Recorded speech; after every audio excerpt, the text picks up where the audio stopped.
Queridos irmãos, leiamos alguns textos da Palavra de Deus. Filipenses, capítulo 3. Filipenses, capítulo 3, versos 12 a 14. Não que eu o tenha já recebido, ou tenha já obtido a perfeição, mas prossigo para conquistar aquilo para o que também fui conquistado por Cristo Jesus.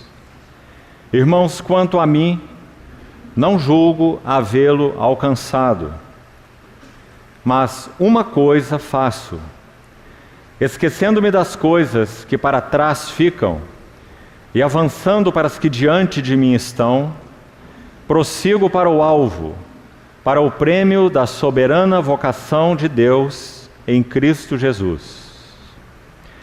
Ainda na primeira epístola de Paulo aos Coríntios, capítulo 3, versos de 1 a 3. Eu, porém, irmãos, não vos pude falar como a espirituais, e sim como a carnais, como a crianças em Cristo. Leite vos dei a beber, não vos dei alimento sólido, porque ainda não podíeis suportá-lo. Nem ainda agora podeis, porque ainda sois carnais. Porquanto havendo entre vós ciúmes e contendas, não é assim que sois carnais e andais segundo o homem?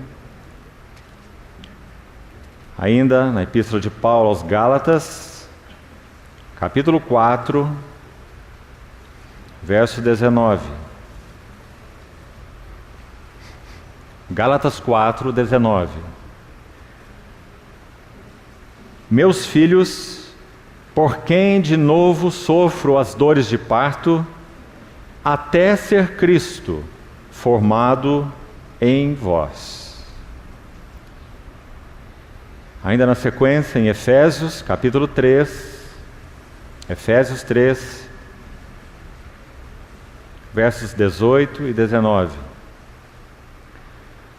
A fim de poderdes compreender com todos os santos qual é a largura e o comprimento e a altura e a profundidade, e conhecer o amor de Cristo que excede todo entendimento, para que sejais tomados de toda a plenitude de Deus.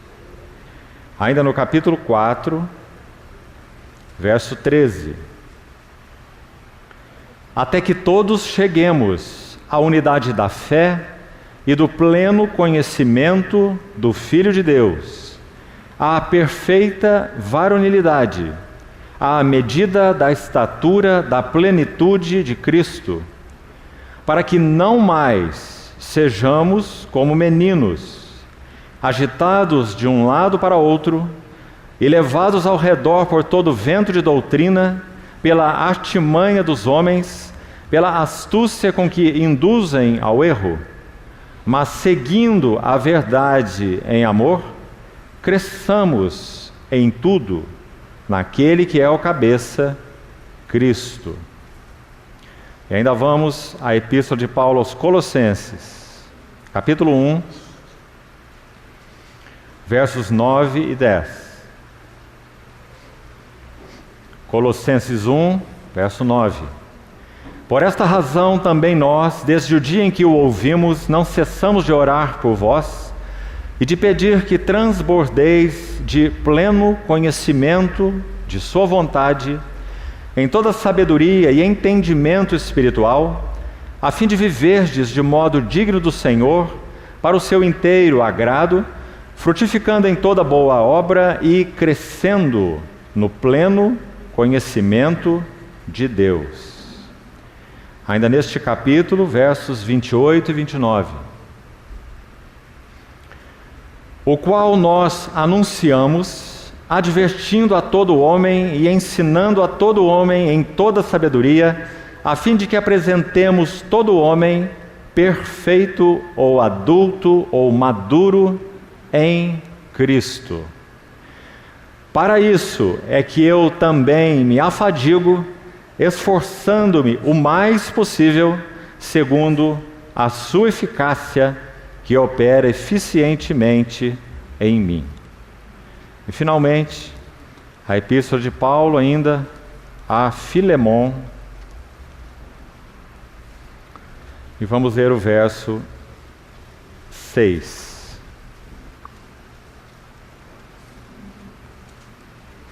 Filemon, versículo 6. Para que a comunhão da tua fé se torne eficiente no pleno conhecimento de todo o bem que há em nós para com Cristo, ou, mais exatamente, por causa de Cristo. Queridos irmãos,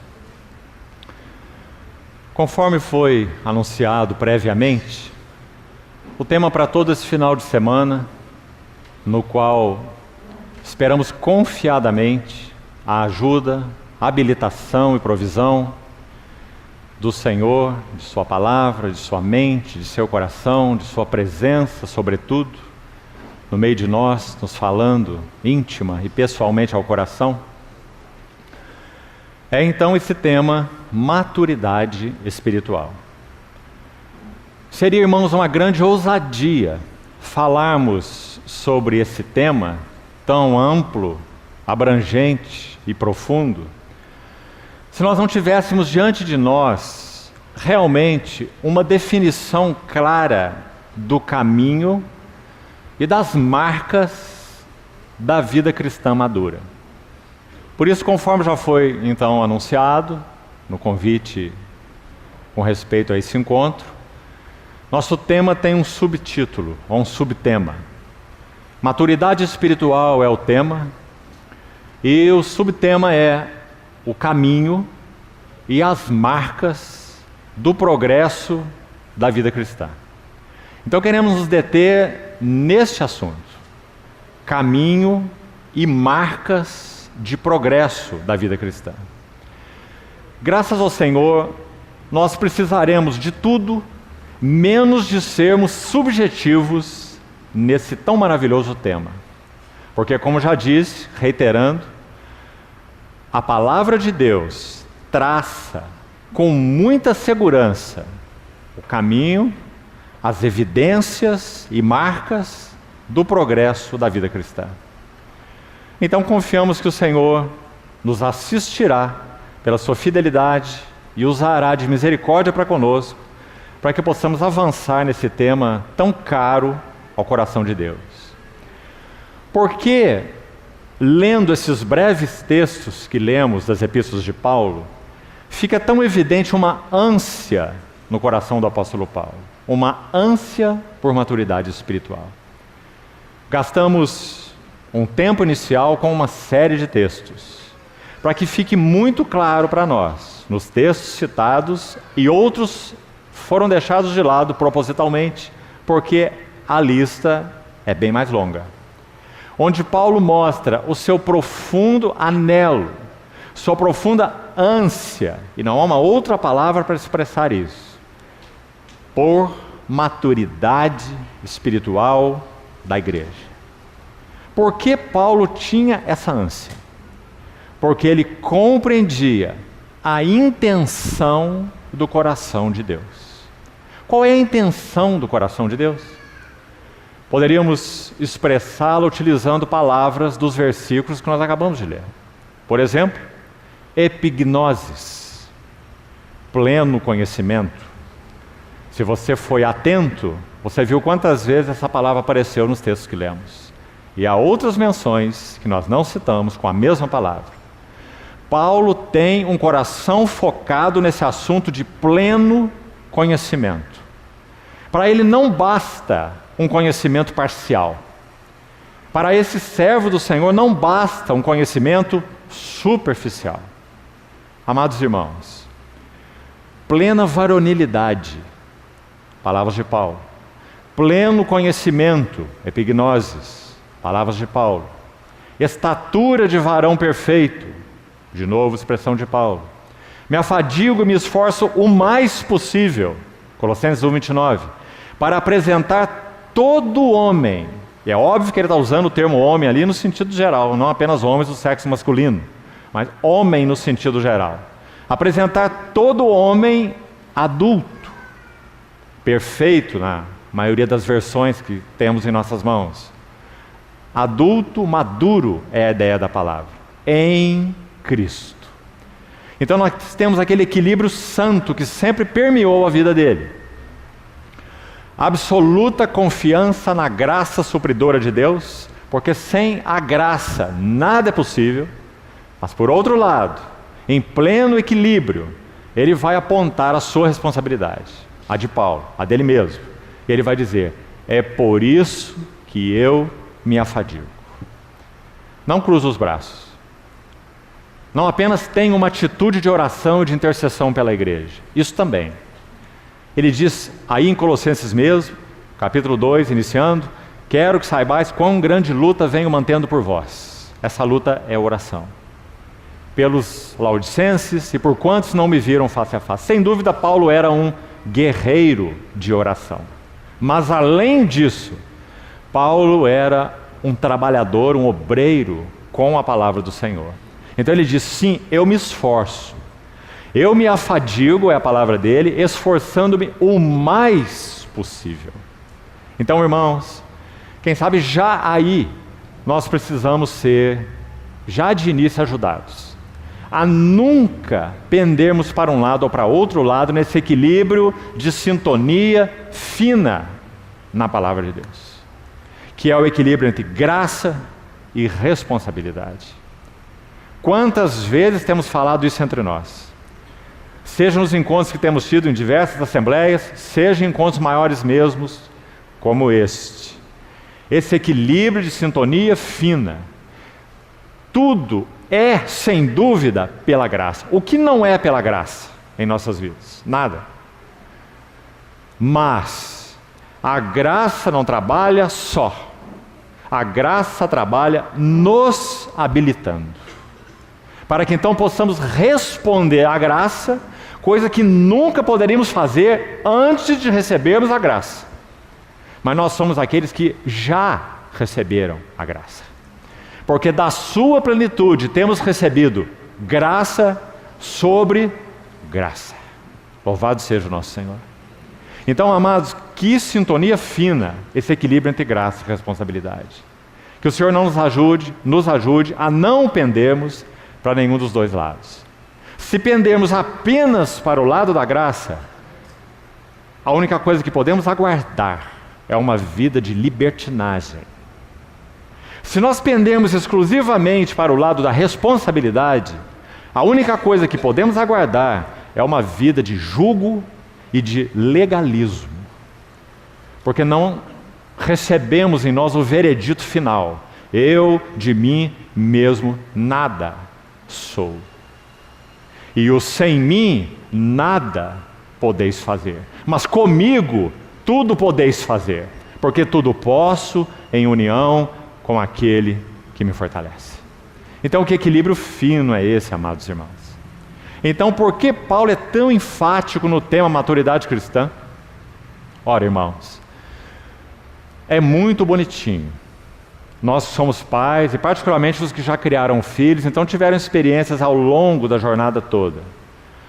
É muito bonitinho nós vermos nossos filhinhos. Como nos alegramos quando nós criamos nossos bebezinhos.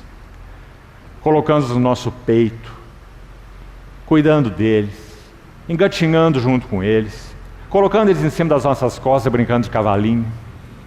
Mas não teremos prazer se eles permanecessem assim. Nossa meta para eles sempre foi maturidade, crescimento em vida e caráter. Como poderia ser diferente na família de Deus?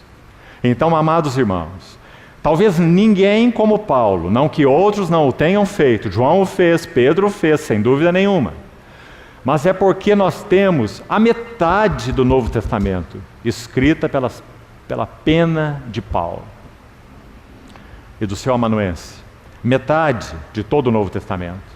Então, em ninguém nós vemos um fogo tão ardente por maturidade como em Paulo.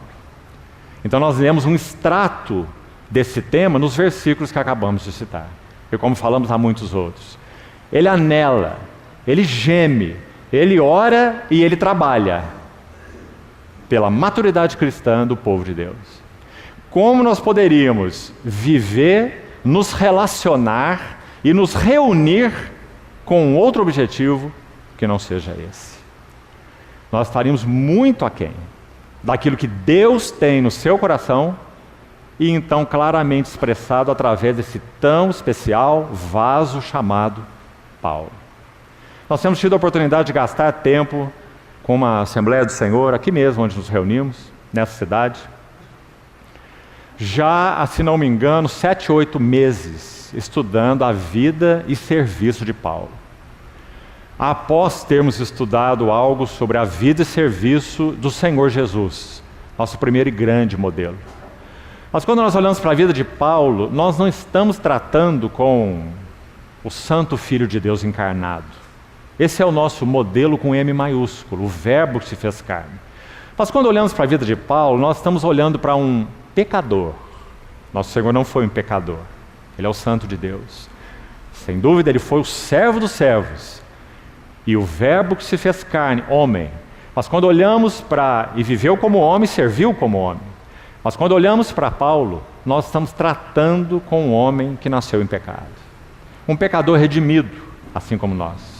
Mas sabe o que nós vemos na vida dele?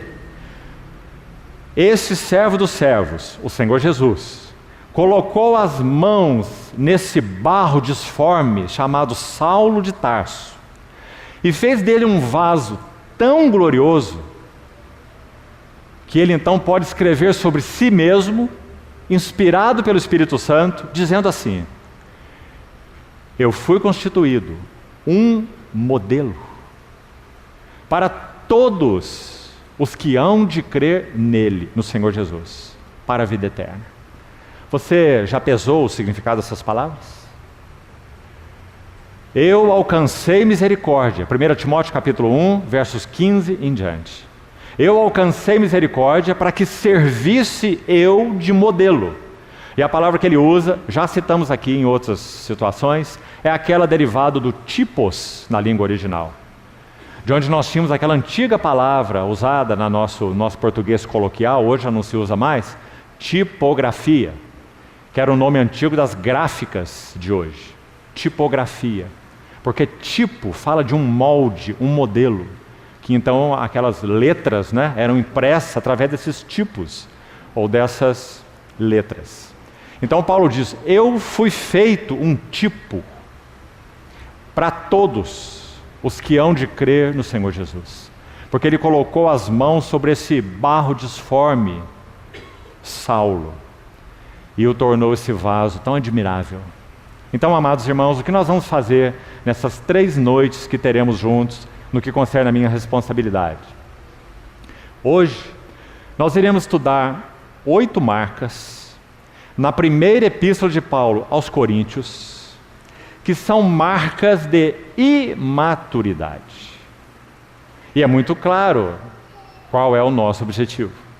Nós queremos extrair delas marcas de maturidade.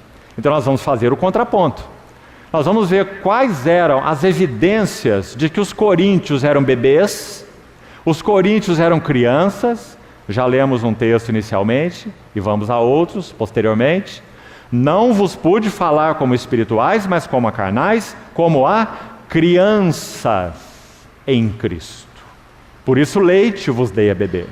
Então nós vamos receber, louvado seja nosso bendito Senhor, muita ajuda através da epístola de Paulo, primeira aos Coríntios. Porque ele está tratando de imaturidade. Então é claro que cada evidência de imaturidade tem o seu contraponto. Entendendo o que nós devemos considerar diante do Senhor, aplicando isso, ajude-nos o Senhor, aplicando isso íntima, pessoal e profundamente às nossas vidas, seja no aspecto pessoal, seja no aspecto congregacional ou corporativo. E então nós vamos ver, com a ajuda do Senhor, e nos sondar diante dessas marcas. Se nós temos aqui ou ali, de uma forma ou de outra, temos tido marcas de imaturidade.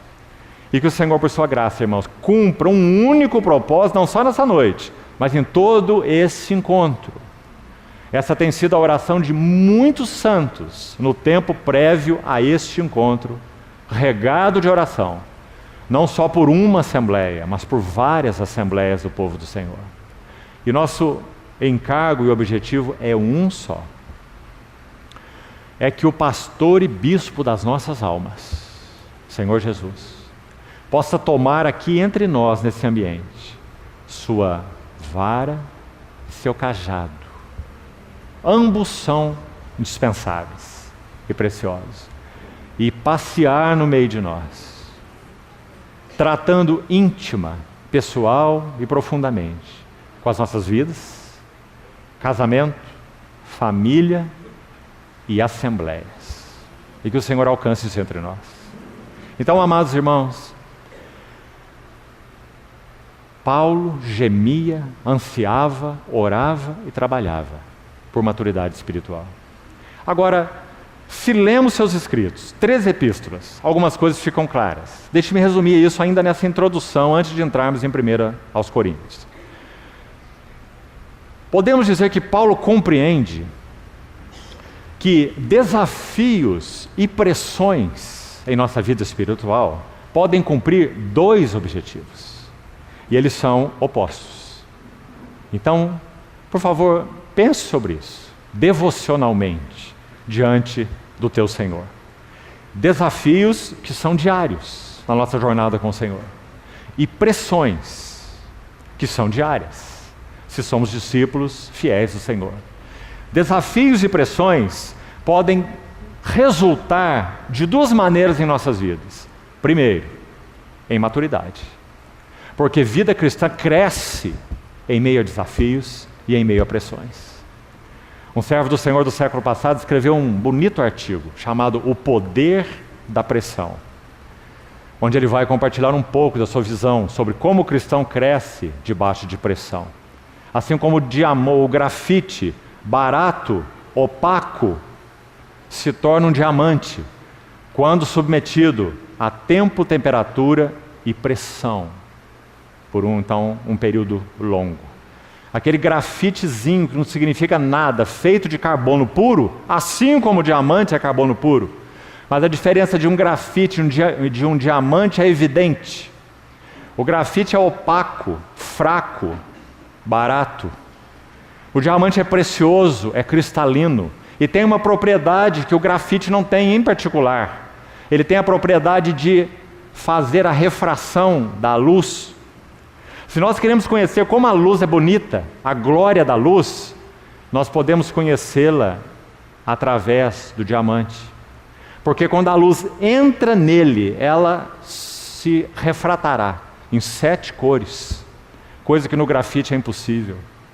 Então, o que o Senhor está fazendo em nossas vidas e na vida das suas assembleias? Ele está trabalhando com desafios e pressões, para que nós deixemos de ser grafite e passemos a ser diamante. Porque o livro santo, a palavra de Deus, termina no Apocalipse assim: a cidade santa, a Nova Jerusalém, tem a glória de Deus. Diamante. Quando o Senhor Jesus é visto no trono, no capítulo 4 do Apocalipse, é dito, ele tem a aparência de jaspe cristalina. E é a mesma ideia do diamante. Então, queridos irmãos, desafios e pressões objetivam maturidade.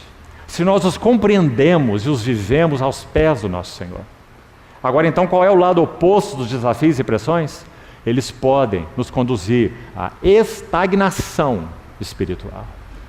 Então eu gostaria muito que você ponderasse isso aos pés do Senhor, em meditação e oração. Como tem sido com relação a você? Como você tem encarado desafios e pressões? Tem resultado em maturidade ou tem resultado em estagnação? Toda a verdade de Deus, que Ele nos comunica em particular, em meio aos desafios e pressões. Desafios e pressões abrem os nossos ouvidos, espiritualmente falando.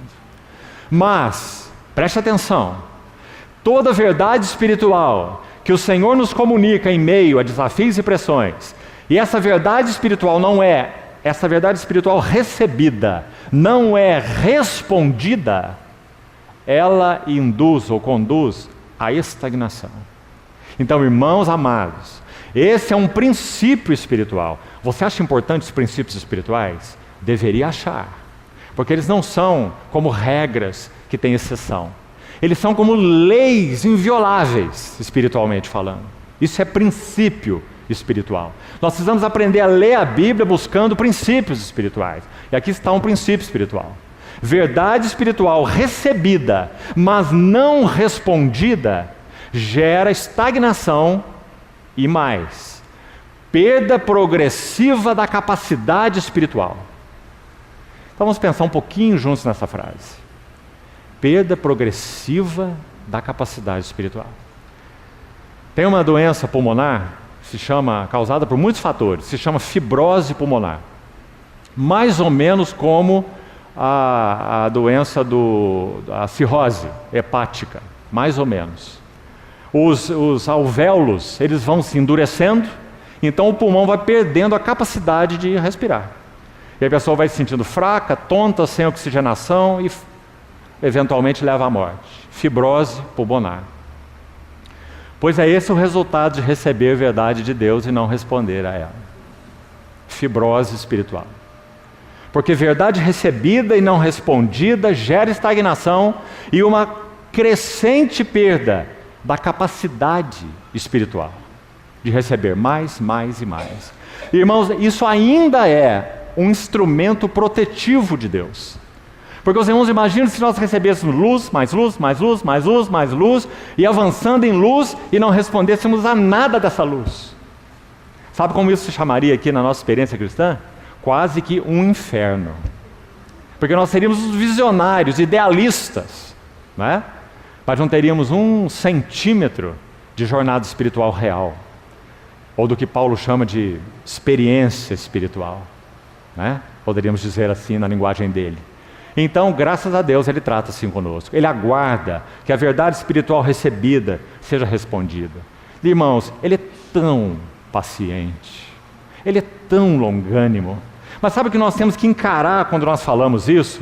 É que Ele será longânimo até a sua vinda. Nunca abandonará a sua longanimidade. Mas essa não é a questão. A questão é o quanto nós conseguiremos avançar diante desse Deus tão longânimo, que fala, refala e refala e refala conosco, e usa tantas circunstâncias para nos ensinar a mesma lição, não é? Instrumentos diferentes, a Bíblia, o Espírito Santo falando direto, a unção que nos ensina sobre todas as coisas, ímpios, circunstâncias, Ele usa todas as coisas. Quão bom e sábio é o nosso querido Senhor. Agora, quanto nós temos respondido a Ele? Então, é uma questão para ponderarmos diante do Senhor. Como Paulo disse para Timóteo, medita estas coisas, e nelas sê diligente, para que o teu progresso a todos seja manifesto. Agora, dentro ainda dessa introdução, gostaria de colocar um outro inimigo, além da questão de desafios e pressões, que podem levar-nos à estagnação, mas que são, por outro lado, instrumentos de Deus para crescimento. Mas esse elemento que vou citar aqui, ele não tem uma função positiva, apenas negativa. Distrações. Amados irmãos, se há uma coisa que marca uma vida infantil, é distração, não é? Quão duro é entreter uma criança. Que mágica precisamos fazer para entreter uma criança, não é verdade? Porque elas não se concentram em nada, elas são absolutamente distraídas. São as crianças, e assim são as crianças espiritualmente. Agora, se desafios e pressões podem nos levar à estagnação, aqui nos levaria distração, superficialidade. Todas as vezes que nós temos muitos alvos, em que nós temos Cristo e mais um monte de coisas, em que vivemos distraídos com o mundo e seus interesses, apelos e etc., E muitas vezes até mesmo dentro do contexto cristão. Nossa vida pessoal, relacionamento, vida da igreja, vida como assembleia, podemos sim, e muito, estarmos distraídos daquilo que Paulo chama o alvo, o prêmio da soberana vocação. Alvo que não é a igreja, alvo que não é a obra, alvo que não é a família, alvo que não é bênção, alvo que não é nenhum desses. Não vamos voltar a isso, porque já temos falado exaustivamente sobre essas coisas. Focos equivocados. Família é um deles. Tome cuidado. Não que o Senhor não nos queira como bons pais e maridos, ou esposas e mães. Mas famílias cristãs edificadas não são o supremo propósito de Deus. Porque o supremo propósito de Deus é a sua família edificada, que é maior que a minha família e que a tua família. Então, amados irmãos, distrações têm a capacidade de nos conduzir à superficialidade. E sabe, amados irmãos, pense com você mesmo diante do Senhor. Superficialidade é a maldição do nosso tempo. Mas é interessante, nós ficamos muito assombrados, podemos dizer até conquistados, por cavernas profundas, rios profundos, vales profundos e pessoas profundas. Mas a maldição do nosso tempo é superficialidade. Mas qual é a causa da superficialidade cristã? Distração. Essa é a causa. Então, mais uma vez, quando vamos às epístolas de Paulo, o que nós vemos? Um homem absolutamente focado. E aí, para completar essa introdução, que eu gostaria que nós voltássemos, mesmo que brevemente, já vamos para a primeira epístola aos Coríntios, nós voltássemos ao texto apenas de Filipenses, que nós acabamos de ler, para alguns comentários e notas rápidas aqui. Por favor, abra de novo Filipenses capítulo 3.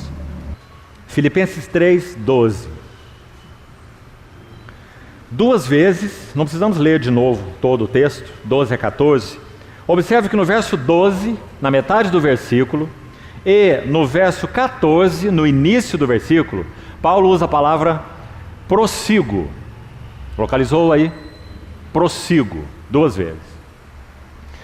É uma palavra, embora comum, interessantíssima na boca de Paulo. Sabe por quê? Dois exemplos, pelo menos. Ele a usa quando ele dá testemunho diante de autoridades no capítulo 22 e no capítulo 26 de Atos, quando ele narra a sua jornada de Jerusalém para Damasco, onde o Senhor se revelou a ele, ele diz então que ele ouviu aquela voz, você conhece muito bem a história, e aquela voz dizia assim a ele, ouça bem, Saulo, Saulo, por que me persegues? Essa é a palavra usada em Filipenses, mas aí traduzida como prossigo, tá bom? Então vamos mudá-la. E o texto seria assim, persigo aquilo para o que fui conquistado. É exatamente a mesma palavra. Então não é apenas uma palavra que fala de avanço, né? Prosseguir, então, no sentido de avançar, é mais. É uma palavra que fala de perseguir. Irmãos, que linda palavrinha, porque ele ouviu isso do seu Senhor. Podemos dizer que foi a primeira frase que Paulo ouviu do seu Senhor. Saulo, Saulo, aquele duplo chamamento, né? Por que me persegues? Então ele deu o seu testemunho, usando essa mesma palavra. Ele vai repetir, por exemplo, em 1 Coríntios 15, 9, quando ele diz assim, eu sou o menor dos apóstolos, que mesmo não sou digno de ser chamado apóstolo, porque eu persegui a igreja de Deus. Então ele ouviu do Senhor, por que me persegues? Quanto a si mesmo ele diz, eu persegui a igreja de Deus. Mas ele tem algo mais para dizer. Ele tem para nos dizer, eu persigo agora o alvo. Em outras palavras, agora eu persigo, vamos pôr entre aspas, aquele que primeiro me perseguiu quando eu estava lá na estrada de Damasco. Ele me perseguiu e agora eu o persigo. Então ele usou essa palavra duas vezes. Mas irmão, será que hoje, em meio a tanta superficialidade cristã, nós poderíamos, de novo, aplicar essa palavra a nós. Então pergunte para você mesmo diante do Senhor. Você é um perseguidor, claro, no bom sentido do termo, de Cristo? Você persegue a Cristo? Ou Cristo é um anexo em sua vida? O abençoador, quem sabe? A ponte para você conquistar os teus objetivos, né? A empresa bacana, prosperidade, bênçãos, filhos bem criados, paz, saúde e muita coisa mais. Pondere, irmão, pondere se isso é Cristo para você. Porque as palavras de Paulo, o perseguidor, eu persigo. Você sabe que nós não estamos exagerando um mínimo que seja, quando nós falamos que Paulo foi alguém absolutamente conquistado. Não tinha um único outro objetivo, que não fosse epignosis. Conhecer, conhecer, conhecer, conhecer o meu Senhor. Para o conhecer e o poder da sua ressurreição, comunhão dos meus sofrimentos, conformando-me com Ele na sua morte e etc. É isso que ele perseguia com todo o seu coração. Amados irmãos, se não for assim conosco, sabe, irmão, eu vou dizer algo antes de eu dizer a frase que eu quase já disse aqui. Eu piso nos meus próprios calos quando falo isso. Então nunca veja de outra maneira, como alguém que de alguma forma possa estar usando uma tática farisaica, que atavam aqueles fardos pesados e punham nos ombros dos homens, como disse o nosso Senhor, mas eles mesmos nem com o dedo conseguiam movê-los. Isso é farisaísmo. Então creio que todos nós, quando falamos isso, que vou falar agora mesmo, estamos pisando nos próprios calos. Quando nós falamos assim, nós estamos vivendo dias imensamente desafiadores. Dias de trevas palpáveis. Dias em que pais que estão criando os filhos novinhos estão perplexos diante do Senhor do que devem fazer, diante do que seus filhos estão ouvindo e recebendo diariamente. Aí o tamanho da perversidade, da inversão da ordem de Deus e algumas coisas mais. Perplexos. Irmãos, como nós iremos subsistir se o Senhor tardar? Porque nós não sabemos até que horas irá essa noite. A nossa oração sincera é que essa noite seja abreviada por causa dos eleitos. Mas, irmãos, nós não podemos marcar a hora no relógio. O Senhor tem um tempo espiritual, e esse tempo espiritual passa pelo seu trato com a igreja, sua noiva. Então, amados irmãos, se Ele tarda, o que nós faremos? Se nós formos superficiais, se temos uma profissão de fé, uma vida de fé, uma vida relacional com o Senhor e uns com os outros, superficial, o que nós faremos? Será que nós iremos subsistir? Será que nós temos que ponderar isso? É válido ponderar isso? Ou você já abraçou aquela teologia que diz assim, fui salvo, pecados perdoados, céu garantido, Espírito Santo habita em mim, o que eu tenho mais que preocupar? Irmãos, isso é uma afronta à Bíblia. É uma afronta ao Senhor, é uma afronta a Paulo. Não é? Imagine Paulo falando essas palavras que nós acabamos de dizer aqui. Quando ele escreve em Romanos 6, ele diz assim, para os que compreendiam a graça erradamente, ele dizia, então havemos de pecar, vamos pecar muito, porque a graça é para o pecador. Quanto mais pecarmos, mais vamos desfrutar da graça. Não é? Romanos 6. Então Paulo diz, haveremos de pecar, e pecar, e pecar, para que a graça seja mais abundante? Ele diz, de modo nenhum. Como viveremos no pecado, nós que para ele já morremos? Não é maravilhoso? Então, queridos irmãos, não basta que nós sejamos regenerados, justificados, perdoados, redimidos. Não basta. Deus anseia por um testemunho vigoroso do seu nome nessa terra. E para isso nós fomos chamados, para isso nós estamos aqui. Irmãos, quanta história nós temos entre esses 900 irmãos, mais ou menos, que estão aqui e estarão aqui durante esse período. Quanta história. Quanto preço certamente já foi pago. Quantos irmãos deixaram posições confortáveis de liderança espiritual, assim chamada, e pagaram o preço para responderem a algo que receberam do Senhor, que os chamava a algo mais? E daí? E a partir daí, para onde vamos? Então, irmãos, que o Senhor possa manter vivo no nosso coração esse mesmo anseio que há no coração dele e que havia no coração de Paulo. Porque nós temos o privilégio de termos 13 cartas em nossas mãos, onde esse homem geme, ora e trabalha, com um objetivo: até que todos cheguemos à plena varonilidade. Me esforço e me afadigo o mais possível para apresentar todo homem maduro em Cristo. Bendito seja o Senhor. Então, 2 vezes a palavra prossigo, literalmente na língua original, se você fizer a sua pesquisa, ela é muito bonita a palavra. Ela fala de alguém correndo velozmente para uma meta. Então é um atleta, como vamos buscar explorar essa metáfora no último dia, se o Senhor permitir, no sábado, quando nós vamos estudar juntos 2 Timóteo, as últimas palavras de Paulo. Não há como ler aquela epístola aos pés do Senhor sem também gemermos e chorarmos aos pés do Senhor. Porque ali está um guerreiro de mais ou menos 67, 68 anos de idade, que viveu uma vida de mais ou menos 33 anos, amando e seguindo fielmente seu Senhor. Preso numa masmorra que era chamada de O Sepulcro, uma masmorra subterrânea em Roma, onde a maior parte dos prisioneiros não precisava ser executado, porque eram comidos por ratos.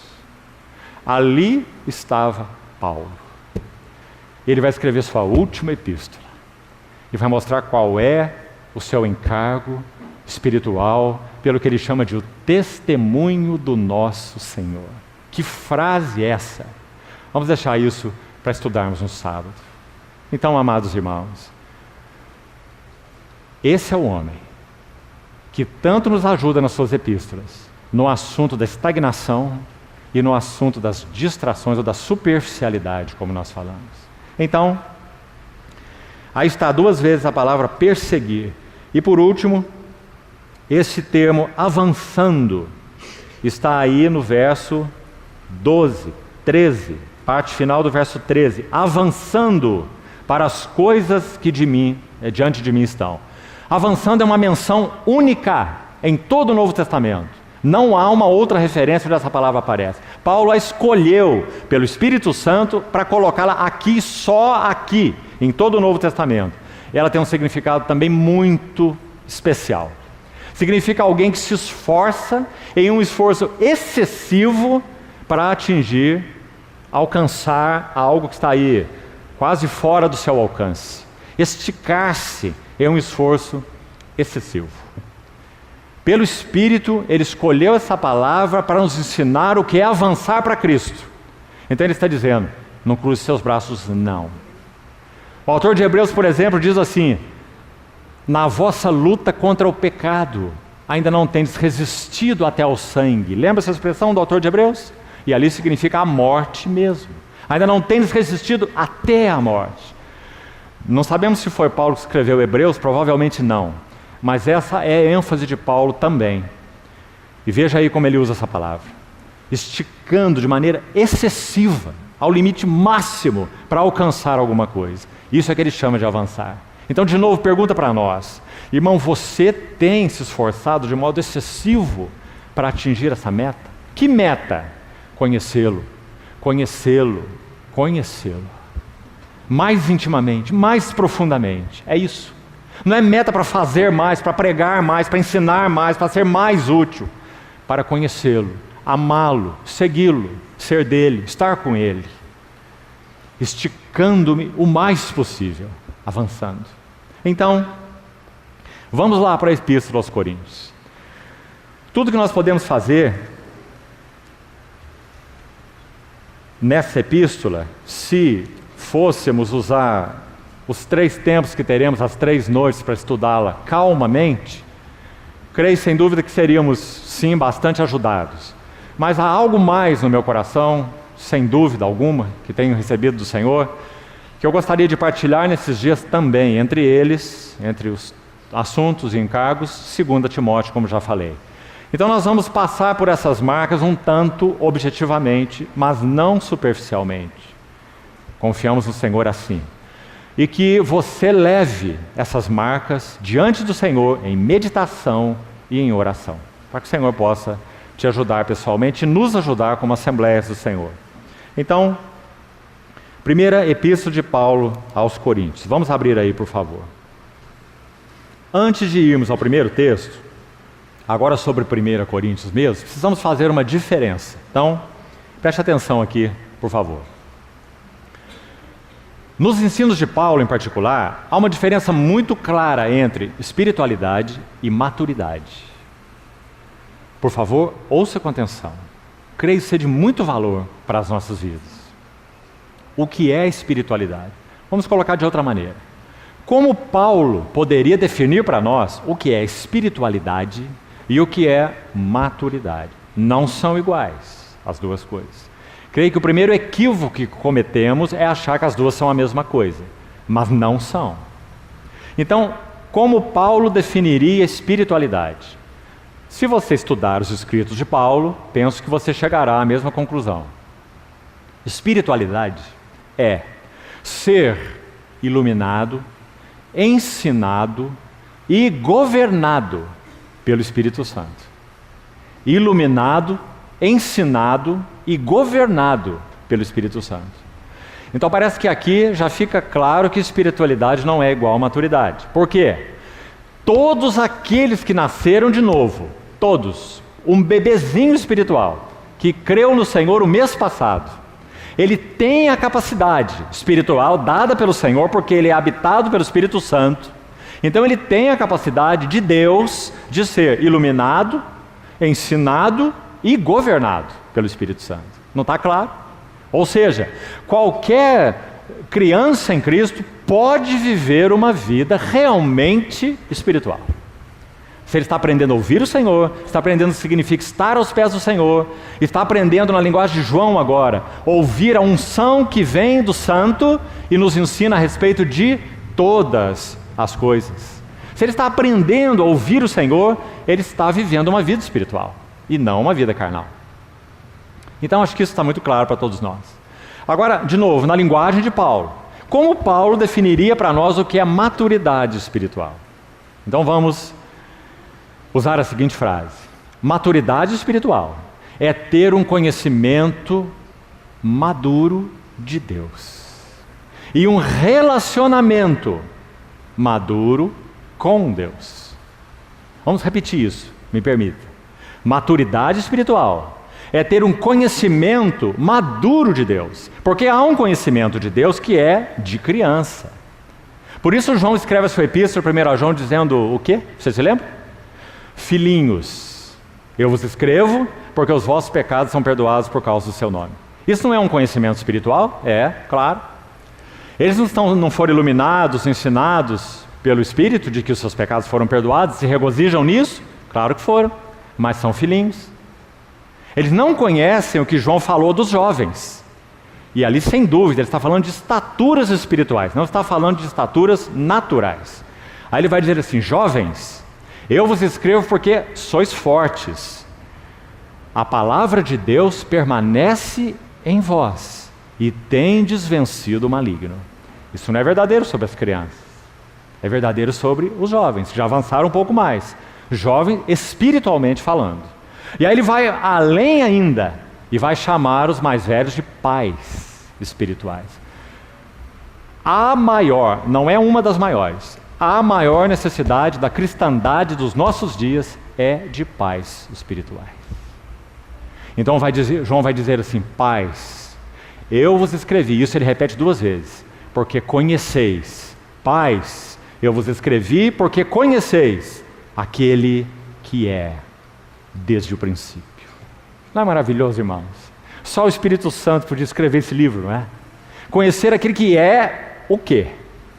Aquele que é tudo. Esse é o conhecimento que os pais têm. As crianças não. As crianças não sabem que aquele seu pai natural é, entre aspas, tudo, né? Não sabe. Até acham, né, que é naquele conhecimento infantil, né? Mas na verdade não conhecem nada dele. Tem um relacionamento tão infantil com ele, né? Assim pode ser o nosso com Deus. Então, o que é maturidade espiritual? Ter um conhecimento maduro de Deus. Um conhecimento daquele que é. O que Ele é? Ele é tudo aquilo que nessa imensa limitação que temos, necessitamos. Nós não temos alegria. Ele é a nossa alegria. Nós não temos paz. Ele é nossa paz. Nossa paz não é dependente de circunstâncias. Nós não temos justiça. Ele é a nossa justiça. Não temos sabedoria. Ele é a nossa sabedoria. É muito diferente, irmão, uma coisa da outra. Então, maturidade espiritual é um conhecimento maduro de Deus. Não há nada mais lindo numa vida cristã do que um irmão ou uma irmã amadurecidos em Deus. Como bom vinho, usando aquele milagre do Senhor em João capítulo 2. Aquele que fica para o fim, aquele que é apreciado e é delicioso. Maturidade espiritual. Então, essa é a diferença entre espiritualidade e maturidade. Agora, uma coisa é certa, irmãos, e você também deve ouvir isso com atenção. Espiritualidade é que nos conduz à maturidade. Então, se nós não temos sido iluminados, ensinados e governados pelo Espírito Santo, nós não estamos crescendo espiritualmente. Então, é a manutenção de uma vida espiritual sóbria, sadia, sem pecados conhecidos e não confessados, e não julgados, não só confessados, né? Mas julgados na presença do Senhor. E então nós não podemos avançar espiritualmente, porque é só uma condição de vida espiritual ou espiritualidade que vai nos conduzir à maturidade. Então, ponderemos isso aos pés do Senhor e que desejemos viver vidas espirituais. Você sabe que às vezes ouvimos até, por falta de compreensão no meio do povo de Deus, até gracejos sobre isso. Ouvimos pessoas dizendo assim, não, isso é para os espirituais, ou aquele lá é espiritual demais, ou isso é muito espiritual. Ouvimos até gracejos, né? Enquanto espiritualidade é a condição normal de todo cristão. Porque se não é espiritualidade, o outro nome é carnalidade. Não há um terceiro nome. Então é a espiritualidade que nos conduz à maturidade. Então vamos às marcas para podermos, com a ajuda do Senhor, avançar um pouquinho mais. Mesmo que tenhamos que fazer objetivamente. Primeiro, por favor, abre 1 Coríntios 13, verso 11. Apenas lendo esses versos e vamos citar as marcas. Olha a preocupação de Paulo aqui agora, nessa epístola. 1 Coríntios 13, 11. Quando eu era menino, falava como menino, sentia como menino, pensava como menino. Ah, meus irmãos, nas Assembleias do Senhor está abarrotado dessa situação. Irmãos e irmãs que pensam como meninos, sentem como meninos e falam como meninos. E os anos passam, mas a vida não cresce. Mas Paulo vai dizer, quando porém cheguei a ser homem, desisti. Por que eu desisti? Porque não me interessa.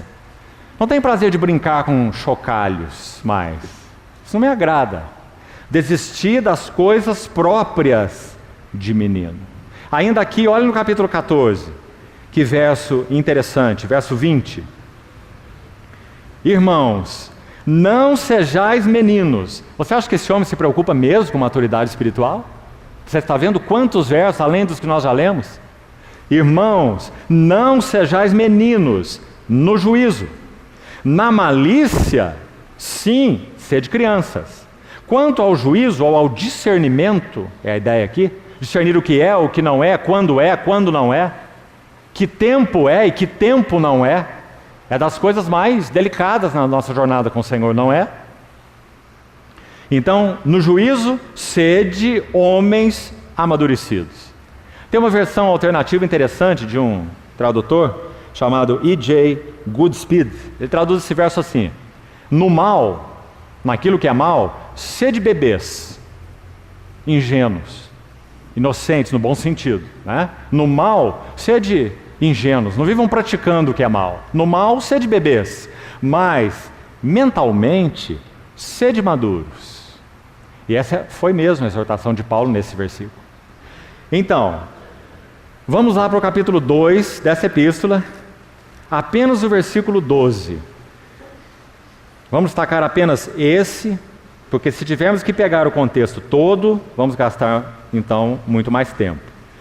Capítulo 2, verso 12, primeira marca da imaturidade dos coríntios. Veja que ela é muito clara. 2:12. Ora, nós não temos recebido, aqui guarde essa frase, o Espírito do mundo, e sim o Espírito que vem de Deus. Olhe para quê?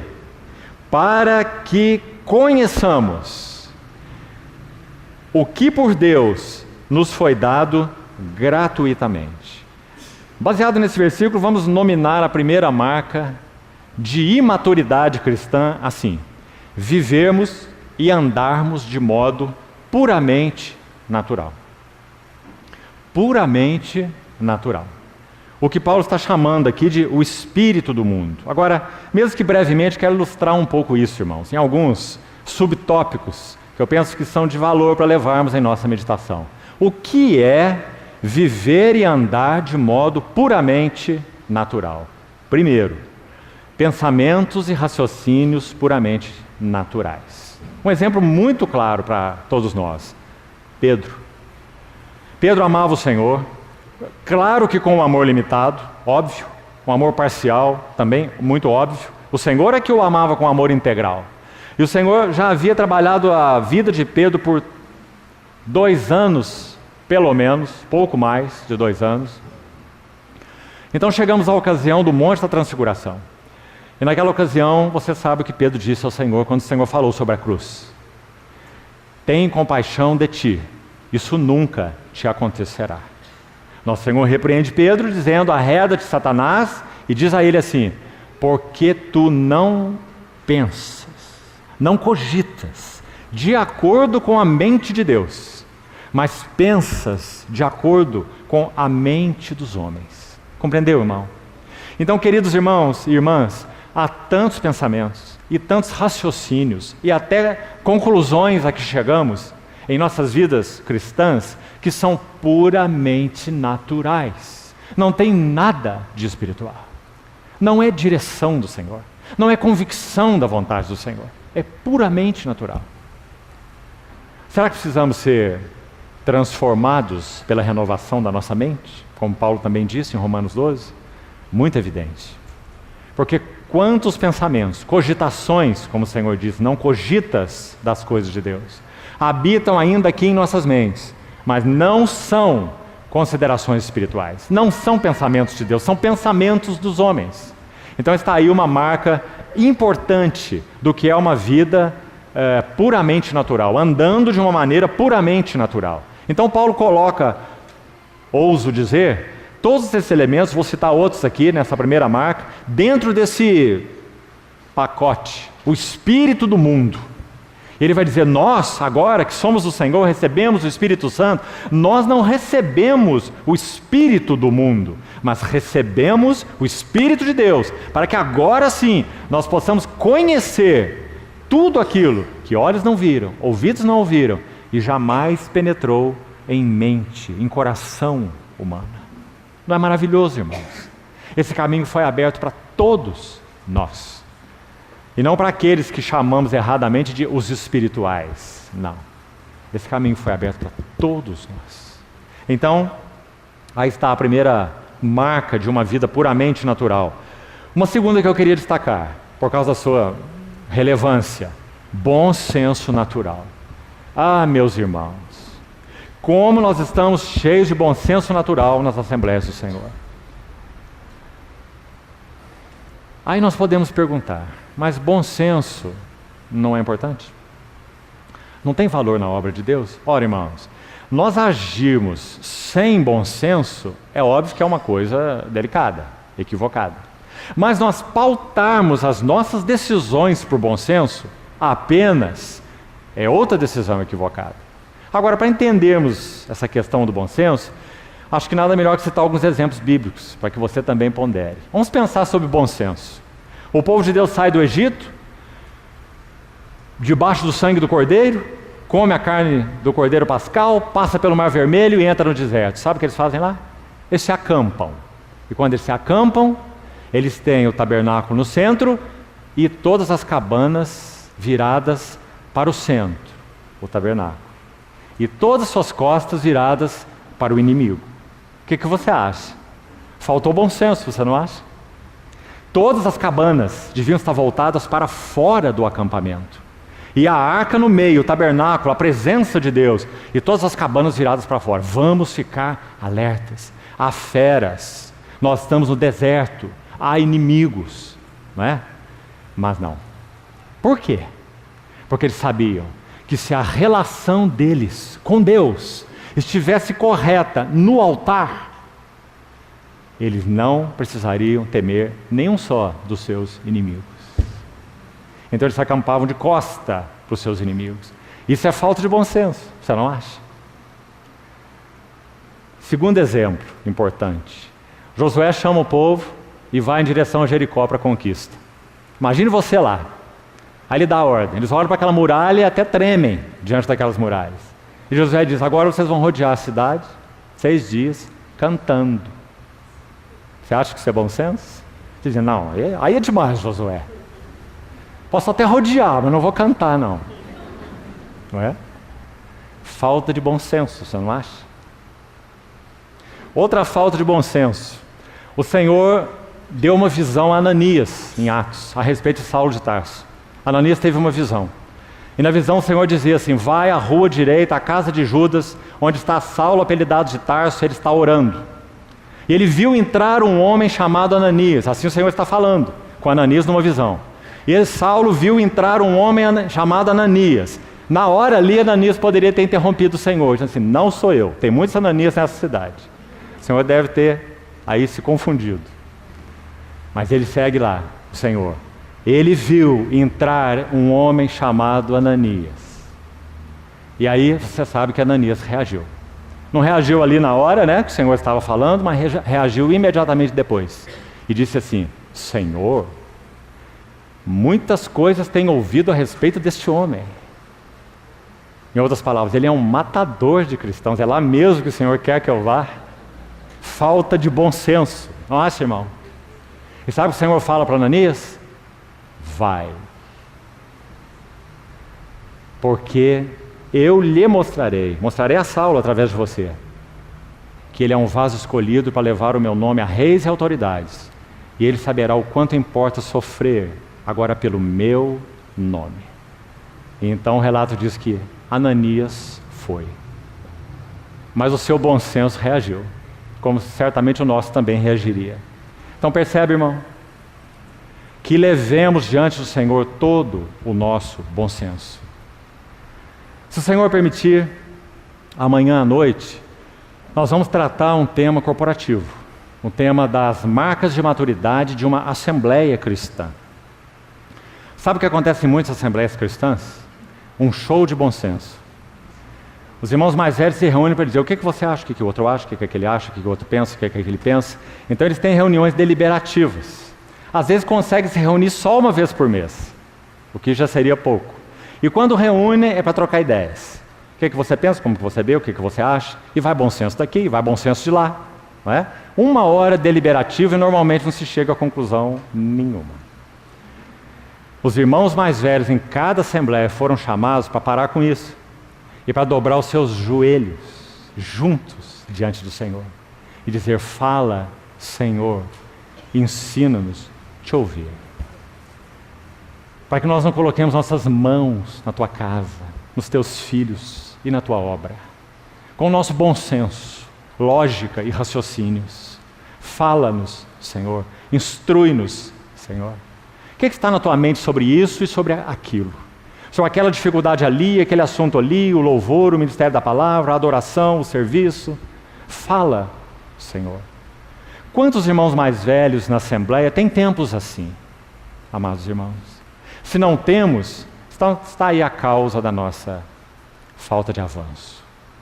Então, importante que consideremos isso diante do Senhor. Mais um item aí mesmo, nas questões de andar de modo puramente natural. Experiência natural. Irmãos, experiência natural é bonita e importante. Não a desconsideramos. Eu estaria falando contra esses cabelinhos brancos até se eu fizesse isso. Experiência natural é sim importante. Só que ela não é igual à experiência espiritual.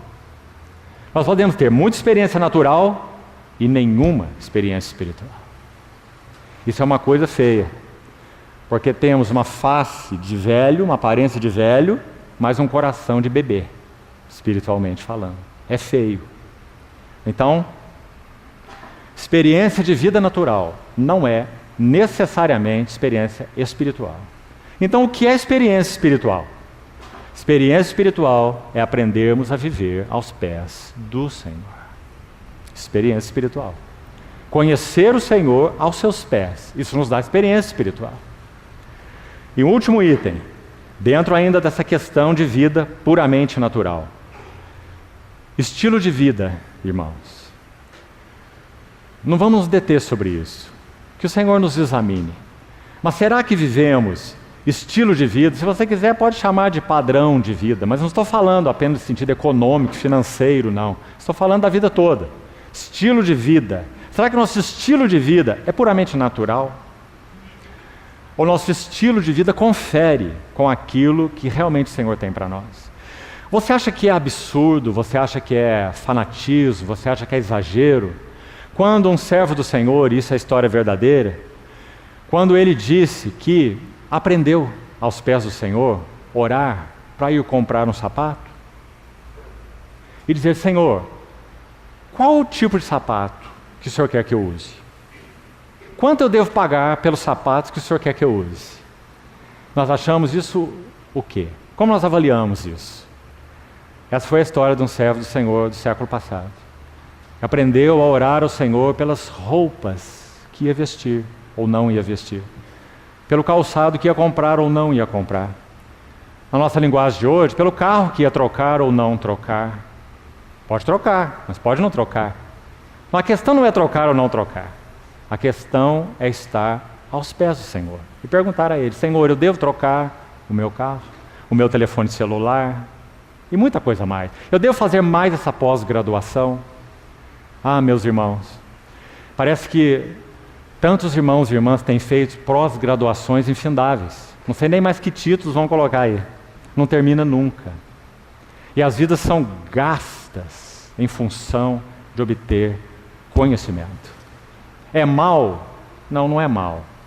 Mas pode pelejar francamente contra os interesses do Senhor. Então, irmãos, como podemos exercer discernimento? Há regras, há um livro para nos ensinar, vá até aqui, faça até lá, faça isso, não faça aquilo. Não há. O que nós temos que fazer? Ouvir a unção que vem do Santo e dizer, para mim, não. Tenho toda a alegria e toda a paz que os outros façam o que quiserem fazer, se estão entendendo que essa é a direção do Senhor para eles, mas para mim, não. Temos perguntado ao Senhor? Ou achamos que todas as portas que se abrem são oportunidades? As portas que se abrem diante de nós, todas são testes, não são oportunidades. Porque por umas deveremos entrar e por outras não deveremos entrar. Então o que nós temos que fazer? Que portas entraremos? Que portas não entraremos? Só um pode nos orientar, nosso Senhor. Então nós temos que perguntar a Ele, se vamos entrar ou não vamos entrar nessa porta que foi aberta. Amados irmãos, o Senhor tenha misericórdia de nós. Nos ajude a entender essas coisas. Isso não é legalismo. Isso é um chamado à espiritualidade. A estarmos aprendendo a viver aos pés do Senhor. Nosso único lugar seguro. Vamos avançar para a segunda marca. Temos que ir mais rápido agora. Capítulo 3, versos de 3 a 5. Capítulo 3, sempre em 1 Coríntios, versos 3 a 5. Porque, havendo entre vós ciúmes e contendas, não é assim que sois carnais e andais segundo o homem?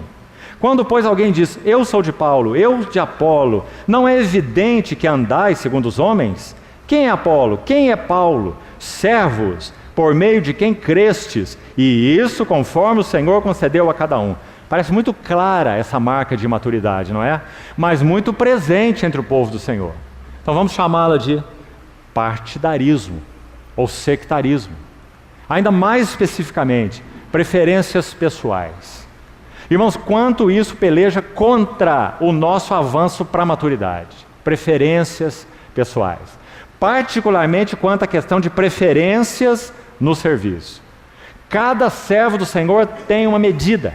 E nós devemos aprender a apreciar cada medida de cada servo. Isso em todos os sentidos, não é só medida no assunto do serviço da palavra. É medida em todos os serviços na casa de Deus. E graças ao Senhor, todos somos servos e todos somos chamados a esse serviço. E cada um de nós tem uma medida. E precisamos aprender a apreciar cada medida de cada servo e cada serva do Senhor. Se fizermos isso, vamos avançar espiritualmente. Se nos determos em preferências, vamos estagnar espiritualmente. Então, marca importante. Que pergunta será que faríamos aqui para entendermos esse tema aí do perigo do partidarismo, do sectarismo, das preferências? Não é questão de quem é Paulo e nem de quem é Apolo. Por isso ele fez a pergunta. Você viu aí no texto? Quando ele fala quem é Paulo, por que ele está fazendo essa pergunta? Quando ele fala quem é Apolo, para que a pergunta? Segundo o meu entendimento, a pergunta é retórica, é claro, e a finalidade da pergunta é dizer o seguinte: a avaliação que vocês, coríntios, deveriam fazer é: Paulo e Apolo são para a glória de Deus? Se Paulo é para a glória de Deus, receba-o. Se Apolo é para a glória de Deus, receba-o. Mas se há algo em Paulo e há algo em Apolo que afeta, ofende a glória de Deus, não o receba. Então o critério é: realmente é para a glória de Deus? O que Paulo quer edificar? Um império particular? Uma igreja paulina? Você sabe que adeptos não faltavam, não é? Não é? E Paulo foi tão forte contra eles. Aí mesmo na Epístola aos Coríntios, no 1º capítulo. É como se ele dissesse: vocês estão loucos? Por isso, de novo, ele faz aquela pergunta retórica assim: foi Paulo crucificado em favor de vós? Você vê onde ele vai? Foi Paulo que foi crucificado por vocês? Vocês foram batizados em nome de Paulo? Ou em nome de Cristo? São as perguntas dele. O que ele está dizendo? Em outras palavras, ele está dizendo: isso é insanidade, meus irmãos. Se Paulo é para a glória de Deus, se Apolo é para a glória de Deus, recebam-os e nutram-se da vida deles, do serviço deles. Mas sempre estejam discernindo se eles são e se eles não são para a glória de Deus. Porque podemos começar bem, mas terminar mal. Então que o Senhor sempre confira discernimento aos nossos corações. E isso requer que avancemos espiritualmente, para que não mais sejamos como meninos, levados ao redor por todo vento de doutrina. Se Apolo começa a falar vento de doutrinas, nós não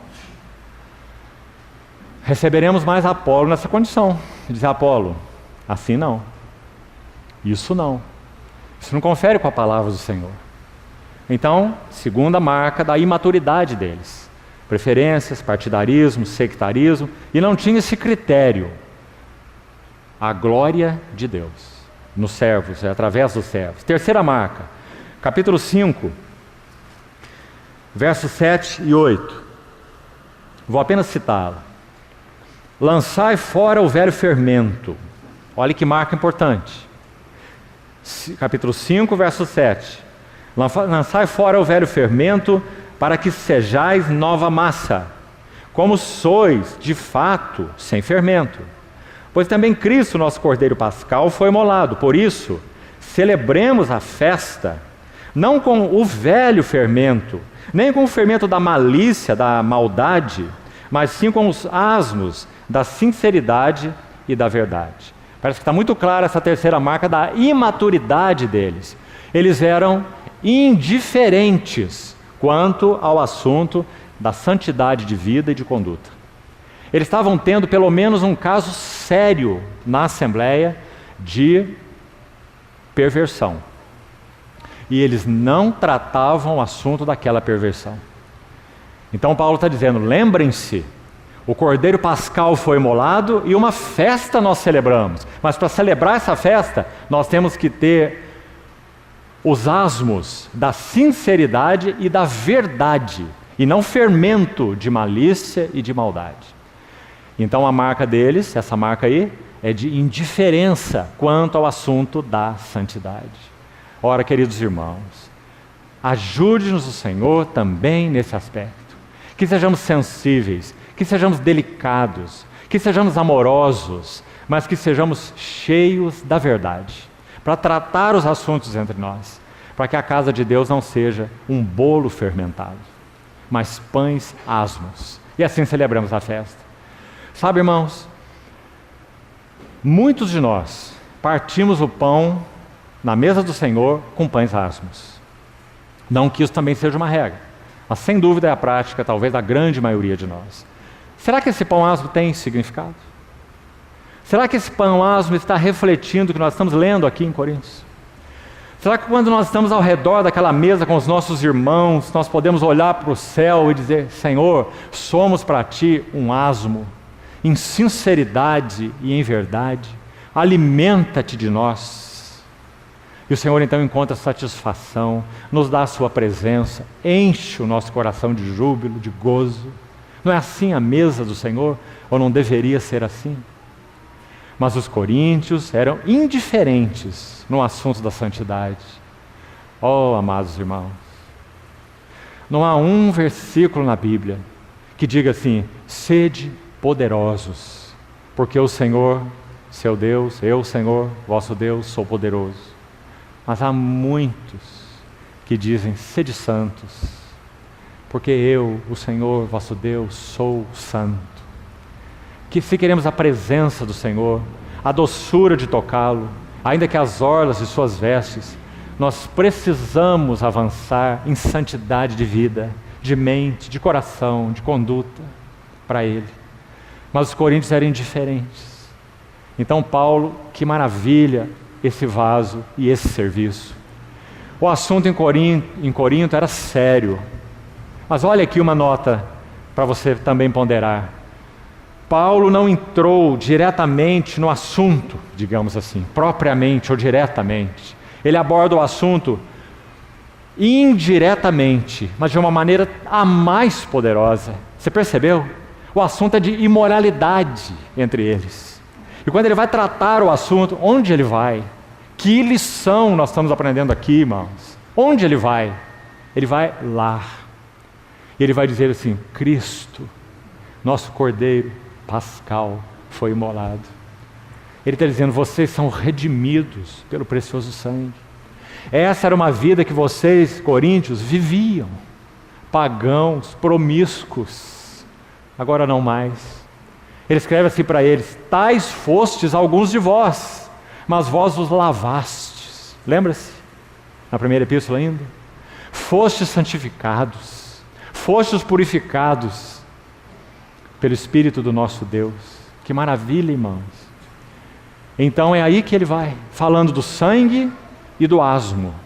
Então ele vai dizer, se é assim, o Cordeiro Pascal foi imolado pelos nossos pecados, então celebremos para ele uma festa, não mais com aquele fermento promíscuo, imoral, ofensivo ao Senhor, mas com asmos de sinceridade, asmos de verdade, para que ele tenha um tabernáculo de reunião entre nós. E isso particularmente é do que a mesa do Senhor fala. É isso que Ele quer nos dar na sua mesa, queridos irmãos. Então não sejamos indiferentes quanto à santidade. Sabe, irmãos, os mais valorosos servos do Senhor aprenderam o que é vida santa e não viviam uma vida de regras. Eles aprenderam o cerne da lição. Sabe qual é o cerne da lição de santidade? É, meu Senhor, isso te agrada ou isso não te agrada? Porque eu não quero me envolver com nada que não te agrade. Então viveram vidas tão valiosas. Nós aprendemos deles. Seus livros estão aí nas nossas mãos. E nós estamos cumprindo aquilo que Boaz disse para Ruth ainda hoje. Bebe daquilo que os servos tiraram, dos poços mais profundos da revelação de Deus, do amor de Deus. Por que eles tiraram água de poços tão profundos? Porque eles viveram vidas santas. Mas os coríntios foram indiferentes quanto à santidade. E essa é mais uma marca da imaturidade deles. Ainda, a quarta delas. Veja o capítulo 6, verso 12. Todas as coisas me são lícitas, mas nem todas convêm. Ah, que regra de ouro é essa, amados irmãos? Todas as coisas me são lícitas, mas eu não me deixarei dominar, governar, reger por nenhuma delas. Aqui nós temos um complemento ao que já falamos na marca anterior, a questão da santidade. Vamos nominá-lo de falta de discernimento espiritual, especialmente em meio àquilo que é lícito. Ouviu bem, amado irmão, irmã? Os coríntios eram imaturos também, porque eles tinham falta de discernimento espiritual, particularmente no meio das coisas lícitas. Então eles pensavam mais ou menos assim: não, eu posso, é lícito. O que há de errado nisso? Não é muitas vezes as perguntas que nós mais fazemos, pois são perguntas de imaturidade, porque a pergunta não é esta. Posso, não posso, devo, não devo. A pergunta, já falamos qual é. Senhor, agrada-te ou não agrada-te?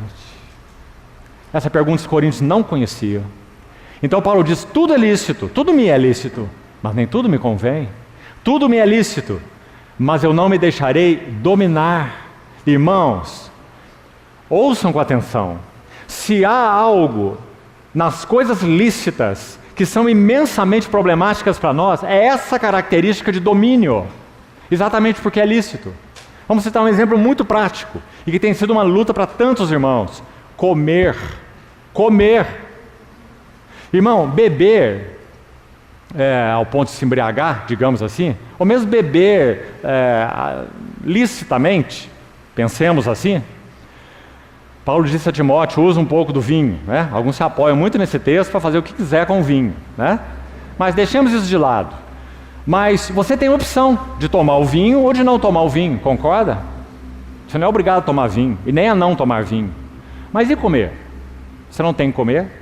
Claro que você tem que comer. Comer para sustentar teu físico, não é?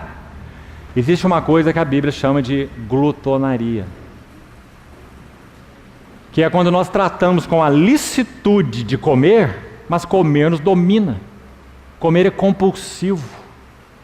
Nós olhamos para aquele prato e aquilo desperta em nós uma paixão, uma compulsão, não é? E nós temos que comer.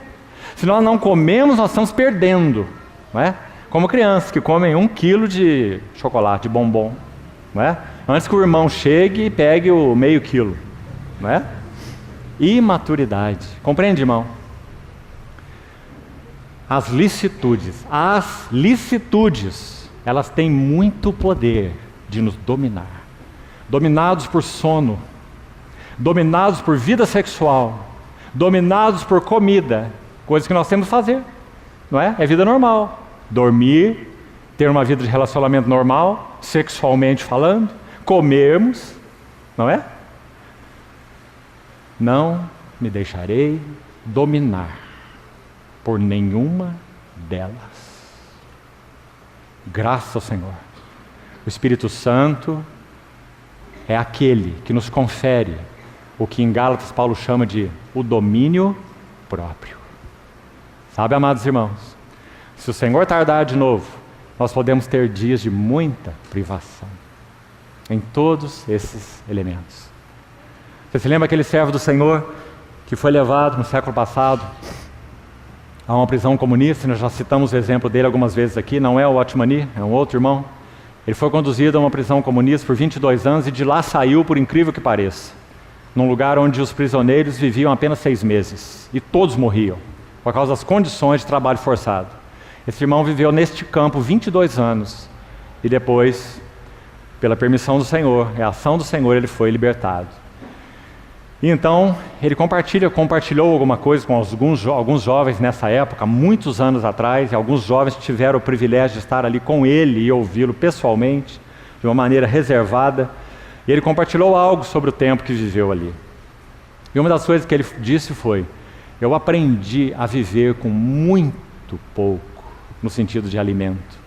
Um irmão serviu uma comida para ele, um pratozinho normal para uma pessoa idosa. Ele tinha mais de 70 anos. Um pratozinho normal para um idoso de 70 anos. Ele olhou para aquele prato e disse assim: é demais. É demais para mim. Se o Senhor tardar, nós enfrentaremos privações. Será que estamos preparados? Ou vivemos vidas compulsivas, dominados particularmente pelas licitudes? Ajude-nos o Senhor. Nós não fomos chamados para viver por prazer, irmãos. Nós temos prazer por consequência. É uma delícia comer uma comidinha boa. É muito bom termos relacionamentos legais e lícitos diante do Senhor com nossos esposos, não é? Mas nós não fomos criados para vivermos em função destas coisas, porque todas são temporárias. Então, falta de discernimento em meio às licitudes. Sabe, para completar esse tópico aí, por favor, vá rapidamente no capítulo 10, olha o que diz o verso 23. Olha o que diz esse verso. 10, 23. Todas as coisas são lícitas, mas nem todas convêm. Ele já disse isso lá no verso anterior que lemos, no capítulo 6, verso 12. Mas aqui ele acrescenta assim: todas são lícitas, mas nem todas edificam. Olha o critério. Olha de novo a pergunta que pouco fazemos: isso está me edificando ou isso está me atrapalhando na minha jornada com o Senhor? Há algumas amizades que atrapalham, que não edificam, e precisamos aprender a colocar essa amizade no seu lugar, não é? E por aí tudo mais. Quinta marca, capítulo 7, verso 29. Vamos passar mais ligeiro por isso. Capítulo 7, verso 29. Isto, porém, vos digo, irmãos, o tempo se abrevia. O que resta é que os casados sejam como se não o fosse. Não vou tomar tempo para explicar esse versículo, não, senão realmente nós vamos precisar de tempo. Mas Paulo, em linhas gerais, está só dizendo que nós não devemos ter o foco nessas coisas. Ou seja, o foco não é o casamento. Vamos seguir aí. O foco não é, verso 30, aquilo pelo que choramos. Vamos pensar em privações, dificuldades, tribulações, provações, seja o que for. Não é? Não seja absorvido por aquilo que te faz chorar. Verso ainda 30, os que se alegram como se não se alegrassem. Percebe? Então saiba que aquilo que te alegra, se realmente não é a pessoa do próprio Senhor, então seja cuidadoso com essa alegria. Não é estoicismo. Não somos estoicos. Compreende, irmão? Não vai pegar aquele rei e ficar batendo nas suas costas assim para se martirizar, não é? A vida cristã não é estoicismo, graças ao Senhor. É disciplina espiritual. É visão daquilo que é o foco e é o alvo. Então, pelo que nos alegramos? Qual é a fonte da nossa alegria? Ainda na sequência, é importante, ele diz: os que compram como se nada possuíssem. Algumas vezes, com alguns irmãos, também já explicamos esse texto. É muito interessante. A ideia é: aquilo que você comprou e possui, agarre com uma mão muito delicada, leve. Não agarre de forma possessiva. Segure aquilo de forma muito leve, para se alguém passar, levar de você, não tem problema. Ali não estava teu tesouro, ali não estava teu coração. Então os que compram como se nada possuíssem, João Calvino, comentando esse versículo, ele usa uma frase muito bonita. Escute o que ele diz. Deveríamos aprender a viver uma relação com as bênçãos de Deus como se fossem empréstimos por um dia. Acho que é uma regra de ouro para todos nós.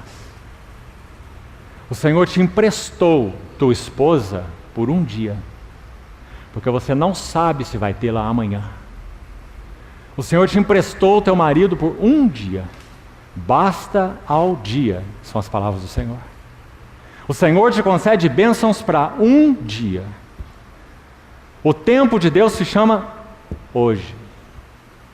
Quanto precisamos aprender essa lição, amados irmãos? Então, de novo, um problema com os coríntios. Como vamos chamar essa marca de imaturidade? A número 5. Vamos chamar de sufocados com os cuidados do mundo. E aí, deixe para você meditar, porque você sabe quantas vezes nosso Senhor falou sobre isso. Parábola do semeador, sufocados com os cuidados do mundo, fascinação das riquezas, deleites da vida, está tudo lá. E como ele falou lá em Lucas 21, em outra ocasião, quando ele falou, cuidado, que os vossos corações não sejam sobrecarregados com as consequências da orgia, da embriaguez e das preocupações deste mundo. Não é? Quantas vezes o Senhor está falando e refalando isso ao nosso coração? Porque aí está os coríntios sufocados com os cuidados do mundo. Número 6, já estamos terminando. No capítulo 8, mais uma marca. Capítulo 8, verso 8 e 9. Não é a comida que nos recomendará a Deus, pois nada perderemos se não comermos, e nada ganharemos se comermos.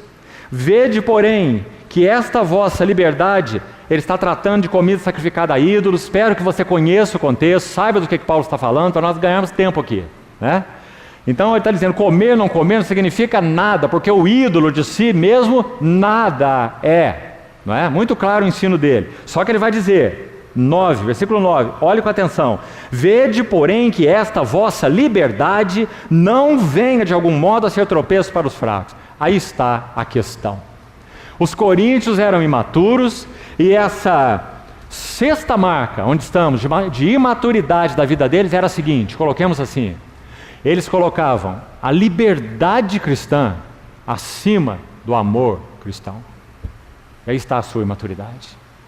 Se nós estamos avançando com o Senhor, o amor cristão deve limitar a liberdade cristã. Ó, irmãos, eu sei que isso pode soar assim muito forte para o coração de alguns de nós. Sabe por quê?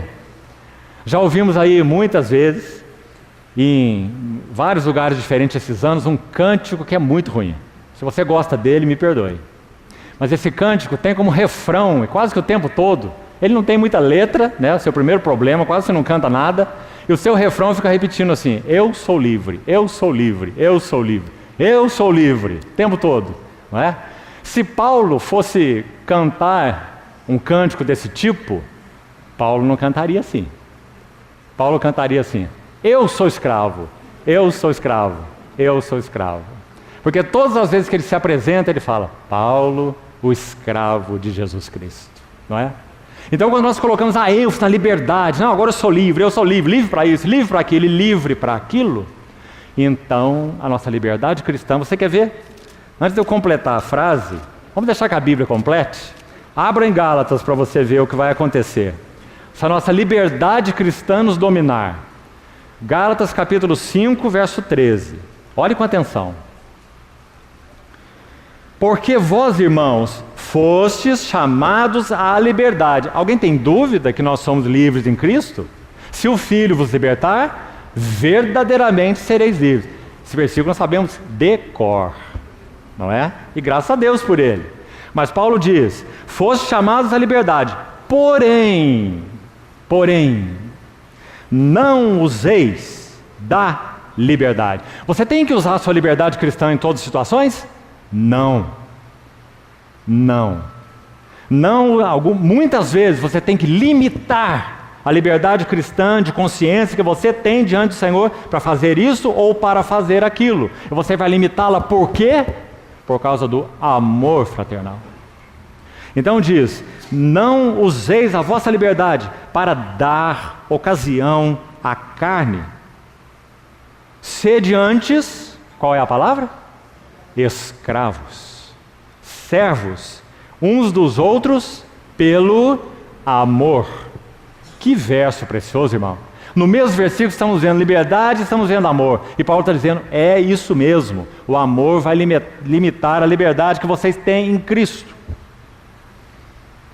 E esse amor é que vai conduzir vocês a serem servos de todos que são libertos em Cristo.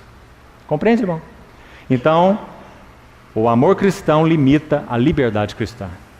Mas isso não serve para os imaturos. Não servia para os coríntios. Eles estavam comendo a ponto de escândalo.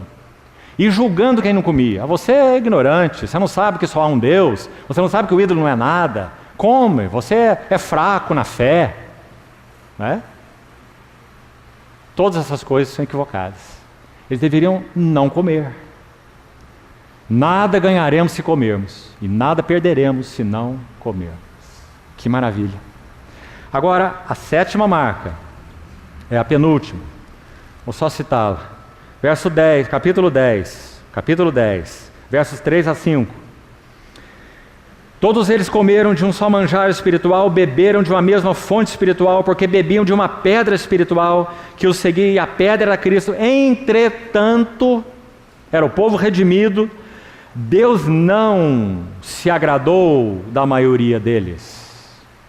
Razão porque ficaram prostrados no deserto. Então, você pode ir até o verso 12, pelo menos aí, nesse contexto. Nós não vamos fazer, não temos mais tempo. Como vamos chamar essa marca? Uma busca ávida por autogratificação. Busca ávida por autogratificação. Eles foram para o deserto e queriam que Deus satisfizesse todos os apetites deles. Agora, uma notazinha muito rápida nessa marca que preciso dar aos irmãos, uma única. Deus é tão maravilhoso como o Pai que Ele é. Quando eles saíram do Egito e foram ao deserto, eles pediram carne, certo? Está lá em Êxodo 16. O que Deus fez? Deu carne às codornizes. Né? Êxodo 16. Depois você confira. E não os julgou. Por quê? Porque, preste atenção, o Senhor entendeu que do Egito até Canaã, Ele ia tratar com seu filhinho, que foi tirado do Egito. Iria amadurecer o filhinho, para que o filhinho se tornasse herdeiro. Porque enquanto o herdeiro é menor, Gálatas 4, em nada ele difere de um escravo, mesmo sendo senhor de tudo. Então o Senhor redime o seu povo do Egito, o filhinho, e vai educar o filhinho, para que o filhinho seja um herdeiro e entre na terra da promessa. Então quando o filhinho pediu carne, o pai deu carne. Não os julgou, nem mesmo se repreendeu. Depois da carne, ou com a carne, na mesma ocasião, na mesma circunstância, ele concedeu o maná, para deixar claro para eles que ele ia mudar a dieta deles. Não seria aquela do Egito, não. Ele iria mudar a dieta com o maná. Então eles caminham, anos e anos e anos, 40 anos. Agora nós chegamos aqui no 40º ano. O que eles fazem? Pedem carne. O Senhor dá carne de novo. Só que agora Ele os julga. E diz que enquanto eles tinham carne nos dentes e mastigavam, veio o juízo sobre eles. Compreendeu a diferença? Enquanto eram menininhos, o Senhor podia atendê-los, ensinar para eles que Ele queria mudar a dieta, mas Ele atendeu o pedido deles por carne. Mas não havia cabimento mais pedir carne depois de comer o maná, o pão do céu, figura do próprio Senhor Jesus, para mudar a dieta deles naquele deserto. E eles diziam: nossa alma tem fastio desse pão vil. Então o Salmo vai dizer: Deus, o Senhor, concedeu-lhes o que queriam, mas fez definhar-lhes a alma. É isso que acontece conosco, irmãos. Por isso pedis, em outras circunstâncias, pedis, e olha a sabedoria do nosso Pai, e não recebeis, porque pedis mal, para esbanjardes os vossos próprios prazeres. cobiçais, invejais, viver a fazer lutas e guerras, nada tendes. Irmãos, que o Senhor fale ao nosso coração, nos ajude a entender essas coisas. Todos nós precisamos ser pegos pela mão, para que sejamos levados no caminho da maturidade. Ele é nosso Pai, Pai dos filhinhos, Pai dos jovens e Pai dos pais. Ele é. A última marca, número 8, capítulo 12, verso 24. Mas os nossos membros nobres não têm necessidade disso, contudo Deus coordenou o corpo, concedendo muito mais honra àquilo que menos tinha. Espero que também você conheça o contexto. O Senhor está falando sobre a harmonia, a unidade do corpo. Aí, na mesma ideia, olha o capítulo 14, por favor, verso 23. Então o capítulo 12 disse, Deus coordenou o corpo. No capítulo 14, verso 23, diz, se toda a igreja se reunir no mesmo lugar e todos se puserem a falar em outras línguas, no caso de entrarem indoutos ou não instruídos ou incrédulos, não dirão que estáis loucos?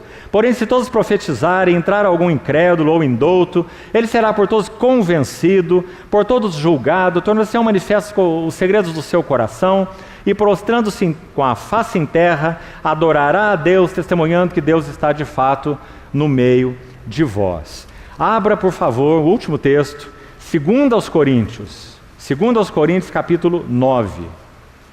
E baseado nos versículos que acabamos de ler em 1 Coríntios, nós vamos trair o último princípio aqui, a última marca, melhor, da imaturidade dos coríntios. 2 Coríntios 9, 12, nós vamos aplicar esse verso de uma maneira mais ampla do que ele está aqui. O verso é sobre assistência, oferta aos santos que Paulo recolheu para levar aos povos da Judéia. Acho que você também conhece o contexto disso. E aqui ele vai dizer assim, 2 Coríntios 9, 12, porque o serviço desta assistência era a oferta para os povos da Judéia. Mas vamos pensar aqui no serviço de modo mais amplo. Todo o serviço para o corpo de Cristo. Isso aqui é um serviço, essa oferta, certo? Então, vamos pensar em serviço geral. Ele vai dizer, não só supre a necessidade dos santos, guarda essa frase, supre a necessidade dos santos. E segunda frase, aí ainda, redunda, mas também redunda em muitas graças a Deus. Então, no que os coríntios estavam falhando nos versículos que citamos lá em 1 Coríntios? Eles não se regiam, preste atenção, pelo princípio da edificação da igreja. Pelo que eles se regiam? Eles se regiam pelo princípio do seu próprio êxtase. Eu falo em línguas, você não fala em línguas. O meu dom é melhor e maior do que o teu dom. Então eles não se regiam pelo princípio da edificação da igreja. Então qual é a pergunta que nós devemos fazer no nosso serviço? Se nós estamos avançando com o Senhor, por sua graça, que pergunta que nós temos que fazer? Como nós devemos usar o nosso dom? E todos nós temos recebido dons da parte do Senhor, de uma forma ou de outra, para um serviço ou outro. Como devemos usar esse dom? Para o nosso próprio gozo, êxtase, desfrute, ou seja lá o que for? Os dois motivos estão aí nesse verso tão interessante, 2 Coríntios 9, 12. A pergunta é, meu serviço, teu serviço, ele supre a necessidade dos santos? Em outras palavras, ele realmente edifica a igreja? Ah, irmãos, por exemplo, no ministério da palavra, vamos canalizar isso especificamente o ministério da palavra. Há tanto nesse ministério que não tem suprido a necessidade dos santos. É filosofia, é literatura, é especulação infindável, é história, é entretenimento, é perda de foco do próprio Senhor mesmo. Não supre a necessidade dos santos. Mas aqueles que fazem isso amam suas próprias palavras, são apaixonados pela sua própria voz. Isso foi o que disse um dos servos de Deus no passado. Que a natureza que há em nós por natureza, é tão perversa, que nós somos capazes de nos apaixonar pela nossa própria voz. Compreende, irmão? E há muitos que se apaixonam pela sua própria voz. Nosso serviço supre a necessidade dos santos. O Senhor tem buscado ataviar uma noiva. Nosso serviço supre essa tarefa, ou nós somos animadores de plateia? E o segundo critério, redunda em muitas graças a Deus. Você não acha uma maravilha esse versículo? O teu serviço e o meu serviço redunda em muitas graças a Deus, por nosso intermédio. Esses não eram os coríntios. Os coríntios usavam seus dons e as capacidades dadas por Deus a eles. Paulo vai dizer, há muitos serviços, há muitas realizações, né? Há muitos dons. E eles usavam tudo isso para si mesmos. E faziam uma confusão com tudo isso. Porque eles não tinham esse princípio. E o princípio é a edificação da igreja. Sabe, amados irmãos, concluindo aqui, um dos queridos servos do Senhor que partiu para Ele no ano passado, tão querido de todos nós, de mim pessoalmente, ele disse algo pouco antes de partir. Ele disse assim: eu entendo que o encargo que tenho do compartilhar da palavra, escute essa frase, do compartilhar da palavra pelo testemunho do Senhor, não está ainda encerrado.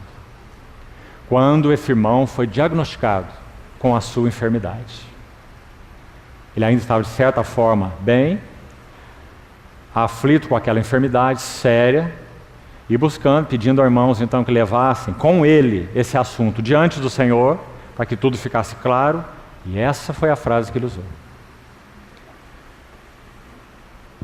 o meu encargo do compartilhar da palavra pelo testemunho do Senhor, não por qualquer outra coisa, e com qualquer outro foco, e com qualquer outro interesse. Compartilhar da palavra pelo testemunho do Senhor.